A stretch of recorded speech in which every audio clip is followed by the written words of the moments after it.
कोविडच्या काळामध्ये लोक त्रस्त आहे. हॉस्पिटल्समध्ये बेड्स मिळत नाही आहे. प्रायव्हेट हॉस्पिटल्समध्ये गेलं तर खूप भरमसाठ पैसे घेतात. तेच नाही तर रेमडेसिवीर शोधा म्हणून लोकांना दारोदारी फिरायला लावतात.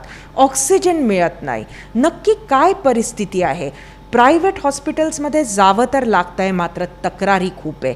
काय आहेत या सगळ्या प्रश्नांची उत्तरं हे प्रायव्हेट हॉस्पिटल्सच्या मॅनेजमेंटच्या दृष्टिकोनातून सुद्धा आपण जाणून घेणार आहोत. आज आपल्याबरोबर आहेत केतकी अरबट, ज्या क्रिम्स नावाच्या एका प्रायव्हेट हॉस्पिटलचं मॅनेजमेंट पाहतात. केतकी, सगळ्यात महत्त्वाचा प्रश्न आज हा आहे की बेड्स अवेलेबल नाही आहेत, ही जी काही दुसरी लाट आहे, काय नक्की अडचणी तुम्हाला जात आहेत? सरिता, बेड अवेलेबल नाही आहे हे तर नक्कीच आहे. आणि जेवढे लोकांना ही जी सेकंड वेव आली ती एवढ्या मोठ्या याच्यात येईल असंसाठी कोणीच तयार नव्हतं. आणि म्हणून सगळ्यांनी प्रयत्न केले की अजून बेड लावावे, अजून हे करावे. पण आज जेव्हा आपण हे ऐकतो की बेड अवेलेबल नाही आहे किंवा मला बेड हवा आहे या हॉस्पिटलमध्ये मिळत नाही आहे, ते एवढं सोपं काम नाही आहे.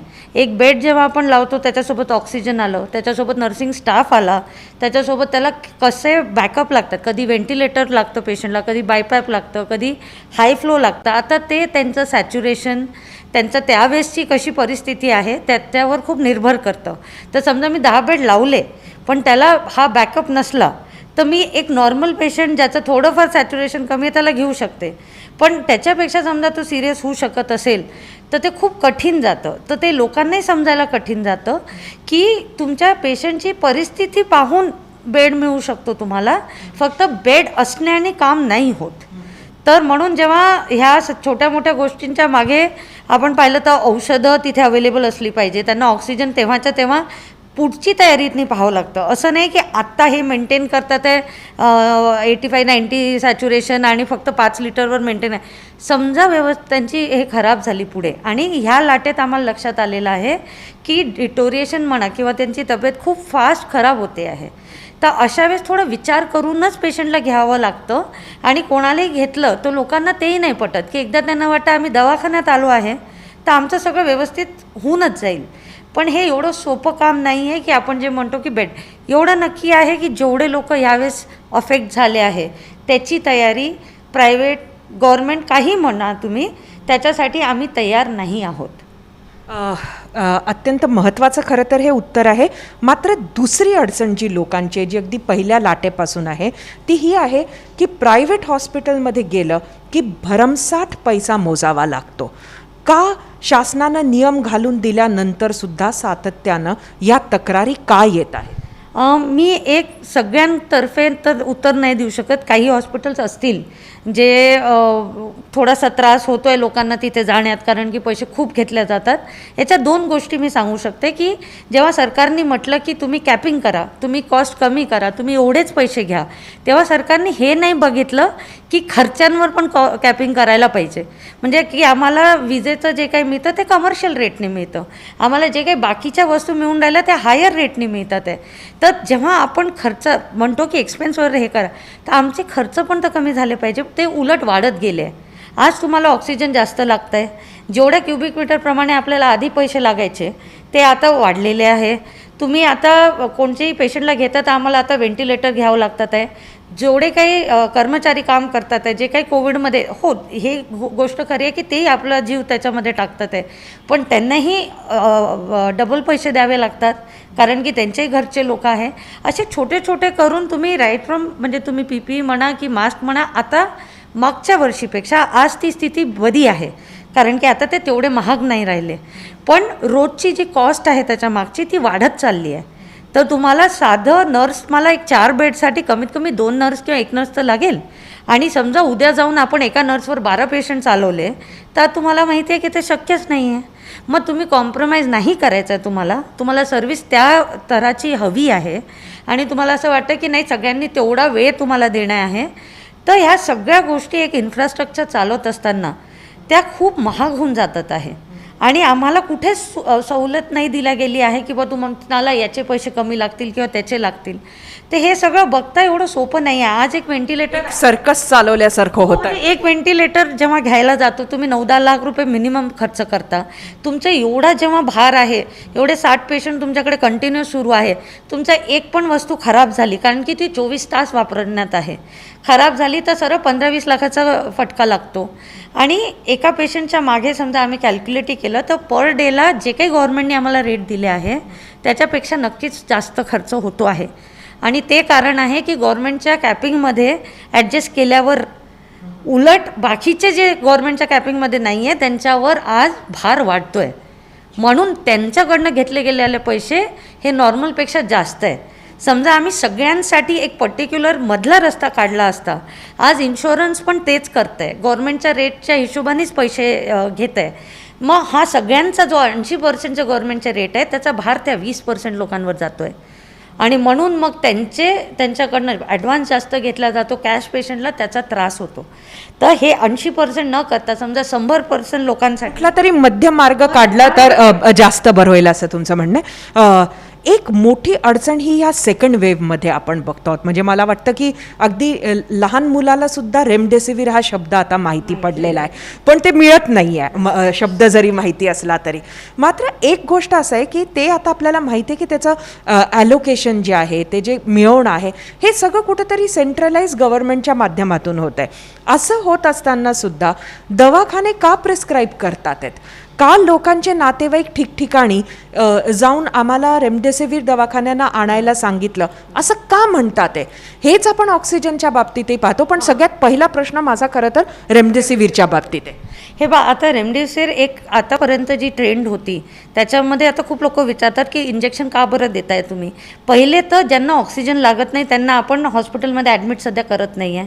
त्यांना जसं आम्ही लोक तर होम केअर देतो आहे. मग ज्यांना ऑक्सिजन लागतं आहे किंवा जे लोक घरी फॅबिफ्लू आणि बाकी औषधं घेतात आहे, याच्यात आता ती मात्रा खूप वाढली आहे की त्यांना त्याच्यानंतरही फीवर येतो आहे, त्याच्यानंतरही त्यांचं सॅच्युरेशन ड्रॉप होतं आहे. तर आता तुम्हाला समजा त्याच्या लवकर अटॅक करायचा आहे, कारण की तुम्हाला माहिती आहे कोविड एक असा व्हायरस आहे की तो खूप लवकर डिटोरिएट करतो. लोकांचे सिटी एकदा 5 स्कोर असतो, मग एकदम 17-18वर चालला जातो. तर त्याच्यासाठी थोडंसं ॲग्रेसिव्ह ट्रीटमेंट करायला गेलो आपण तर रेमडेसिवीर इज युअर आन्सर. म्हणजे पुढचा पाऊल रेमडेसिवीरचा आहे. तर जेव्हा पेशंट ॲडमिट असतो आणि रेमडेसिवीर लागतं, तर आता सुरुवातीला रेमडेसिवीर जेव्हा मार्केटमध्ये मिळायचं तेव्हा हॉस्पिटलचंच काम होतं की तुम्ही तुमच्याकडे स्टॉक आणा आणि पेशंटला जसा लागतो तसा द्या. मग एक काळ आला जेव्हा त्याची कमतरता जाणवायला लागली, मग म्हणजे NMCनी म्हणा की त्यांनी आपल्या हाताखाली घेतलं. आणि त्याच्यानंतर आज आमचे सबमिटेड बेड्स आहे. समजा मी 2 महिन्यांपासून प्रयत्न करते की माझ्याकडचे 50 बेड रजिस्टर करा. आज ते 35च लिहून येतात त्याच्यावर. आणि त्याच्यावरही जसं एक दिवस 6च दिले, 35च्या प्रमाणे विचार केला तर कधी 20 दिले. आज मला सांगा, जे 20 पेशंट ICUमध्ये आहेत त्यांचे नातेवाईक आमच्या चेहऱ्याकडे बघतात की तुम्हाला 6 आले, मग माझ्या पेशंटला द्यायला हवं. तर आता प्रॉब्लेम तो आहे की जेव्हा ॲलोकेट नाही होत, एका हॉस्पिटलला विकत पण नाही घेता येत बाहेरनं, तर मग आता ज्यांना लावायचंच आहे तर मग पेशंटचे रिलेटिव्हवर तो भार जातो की हे लावायचं आहे. आपण त्यांना पण कुठेतरी एक ह्याच्यामध्ये मी इंटरप्ट करते. आपण पाहिलं की कुठेतरी साठेबाजी होते, हां, कुठेतरी काळाबाजारी होते या रेमडेसिवीरची. आणि ह्याला कुठेतरी हॉस्पिटल्स नातेवाईकांना म्हणतात आहेत की तुम्ही जा आणि तुम्ही घेऊन या, जेव्हा खरं हे करणं योग्य नाही. तर हे हॉस्पिटल्स सांगतात आहेत म्हणूनच कुठेतरी ह्याची काळाबाजारी होत्या का? नाही, माझं असं म्हणणं आहे की समजा कोणाही पेशंटचा हे करताना समजा वाटतंय की आता याला गरज आहे याच्यापेक्षा जास्त कशाची, आणि ते नसेल, आणि हे आता तुम्ही व्हॉट्सॲप म्हणा किंवा कशा म्हणा सगळ्यांना सगळं दिसतं आहे. आता असं नाही की रेमडेसिवीरचा डोस एखादा गेला तर पेशंट एकदम त्याच्यामुळे डिटोरिएट होतो. त्याच्यामध्ये एवढे सारे कंपोनंट आहे, आज आपण ज्याचा जो करतो आहे त्यांना बाकी औषधं लागतात आहे. पण आता ते लोकांच्या पण मनात ती भीती बसली आहे की माझा पेशंट याच्या बिना खराब होईल. तर मला असं वाटतं की हॉस्पिटलमध्ये जे काउन्सिलिंग होतं, जे लोकांच्या रिलेटिव्हला सांगणं, ते समजवणं म्हणजे जरुरी आहे.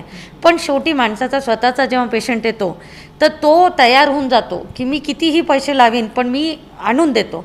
आणि हेच वाईट गोष्ट आहे की आज त्यांना कुठेतरी जाऊन ब्लॅक म्हणून मिळतं आहे. आज मी म्हणजे तुमचं म्हणणं आहे की दवाखाना सांगत नाही आणा म्हणून? नाही, दवाखाना म्हणतो की आमच्याकडे एवढे आले आहे तर आम्हाला प्रायोरिटीने आज ICUच्या एवढ्या पेशंटला लावायचे. आता आपण हे मानणार कसे लोक? का ते पण तेवढेच पैसे देतात आहे, त्यांचाही तेवढाच जीव आहे आपल्या पेशंटमध्ये, तर तो समोरचा माणूस कसा मानणार आहे की ठीक आहे आजच्या दिवस तुम्ही आमच्या पेशंटला नका देऊ, उद्याच्या लॉटमध्ये आमच्या पेशंटला द्या. आता हे कठीण आहे, हे तुम्ही एका ह्युमन नेचर म्हणा किंवा एक नक्कीच खूप कठीण गणित, नक्कीच हे खूप कठीण गणित आहे. आता येत्या काळासाठी, म्हणजे हा माझा शेवटचा प्रश्न आहे तुम्हाला, येत्या काळासाठी आपल्याला असं दिसतंय का की दवाखान्यांना काही अजून इन्स्ट्रक्शन्स आले आहेत का? कारण अनेक ठिकाणी आपण तिसरी लाट बघतोय, काही देशांमध्ये चौथ्या लाटेबद्दल बोलतो आहोत. कधी संपेल हे आता अगदी कळत नाही आहे. तर अशा परिस्थितीमध्ये जसं तुम्ही म्हटलं की आता ही दुसरी लाट येईल हे कोणालाच वाटलं नव्हतं आणि अशी येईल असंही वाटलं नव्हतं, तर आता तरी कुठल्या पद्धतीनं आपल्याला सरकार प्रशासनाकडनं पुढच्या काही तयारीचा वेळ मिळतोय की आत्ताचंच काम संपत नाही? नाही, सध्या तर आत्ताचंच काम आपलं एवढ्या लवकर संपणार नाही आहे. हा वेव असं दिसत नाही आहे कुठेच, कारण की आता त्यांनी फक्त सिनियर सिटीजन किंवा एका वयाच्या लोकांना तेवढ्या क्रिटिकली अफेक्ट करण्यापेक्षा आता थोडी अजून ज्युनियर जनरेशन पण अफेक्ट होते आहे. आणि आता जसं बघतो आहे आम्ही, रोजचे जेवढे लोक येतात आहे, फोन करतात आहे, अजून खूप वेळ आहे की आपण त्याच्यासाठी तयार होऊया. पण ह्या लाटेचा एकच आहे की याच्यामुळे शिकायला खूप मिळालं. आता ट्रीटमेंट जशा मागच्या वर्षीपासून यावर्षी बेटर झाल्या आहे, कारण की आता लोकांना, डॉक्टरांना पण एक्सपिरियन्स आला आहे की कसं ट्रीट करावं. पण जी तयारीची गोष्ट आपण करतो आहे त्याचा अंदाजा ना आता होता, ना मला नाही वाटत की पुढचं पण लावू शकू. पण आता जे आपण शिकलो आहे त्याच्यानंतर एवढं नक्की माहिती आहे की ते लसीकरण असो, आता जे काही सुरू आहे, किंवा जे औषधं असो, आता आपल्याला त्याची तयारी मोठ्या प्रमाणात करायलाच हवी. कारण की हीच लाट आपल्याला हँडल नाही होणार नाही तर, आणि त्या लेवलची आपल्याला बिलकुल इच्छा नाही आहे की लोकांचे जीव त्याच्यामुळे जावं. तर मला असं वाटतं हा वेळ आहे, हे मधला एखादा आठवडा कठीण गेला काही हरकत नाही, पण आता ती वेळ आली आहे की शासनाने जे काही असेल, आणि समजा ब्लॅक पूर्ण जोर लावायलाच हवा. ब्लॅक मार्केट आहे समजा तिथे उपस्थित, आणि लोक समजा 25-25 हजाराचं एक इंजेक्शन घेत आहे, तर मग मला असं वाटतं की प्रश्नाने तिथे पण लक्ष द्यायला पाहिजे आणि तिथले कॉन्फिस्केट करायला पाहिजे उलट त्याच्यापेक्षा. आणि हॉस्पिटल जेव्हा म्हणते की 50 पेशंटला लागतं आहे, तर त्याच्यामध्ये हॉस्पिटल दरवेळेस फक्त पैशासाठी कोणाला त्रास नाही देणार आहे, आणि त्या पेशंट जेव्हा बाहेर जाऊन विकत घेतो त्याच्यामध्ये हॉस्पिटलचा काहीच फायदा नाही आहे. तर म्हणून का हॉस्पिटल कोणाला बाहेर फिरायला? आजच्या प्रायव्हेट हॉस्पिटलमध्ये सगळ्यात पहिला मोठं असतो की आपल्या पेशंटला कमीत कमी त्रास व्हावा. तर आम्हाला समजा मिळालं आमच्या फार्मसीमध्ये किंवा आमच्या हॉस्पिटलमध्ये, तर आम्ही का लोकांना बाहेर पळवायला लावू? बिलकुल. अत्यंत महत्त्वाच्या काही बाबी आहेत. नातेवाईकांच्या, रुग्णांच्या मनामध्ये जी काही प्रश्न आहेत त्याची थोडी तरी उत्तरं आज आपण केतकी अर्बट यांच्याकडनं घेतली आहे. नक्कीच जसं केतकीनी म्हटलं तसं अजूनही ह्या वेवचा पाहिजे तो अंदाज येत नाही आहे. त्यामुळं पूर्ण ताकदीनं प्रत्येक गोष्टीसाठी, मग ऑक्सिजन असो, बेड असो, रेमडेसिवीर असो, यासाठी शासनानं तयारी केलीही पाहिजे. कॅमेरामन व्यंकटेश नायडूसह सरिता कौशिक, ABP माझा, नागपूर. ABP माझा, उघडा डोळे बघा नीट.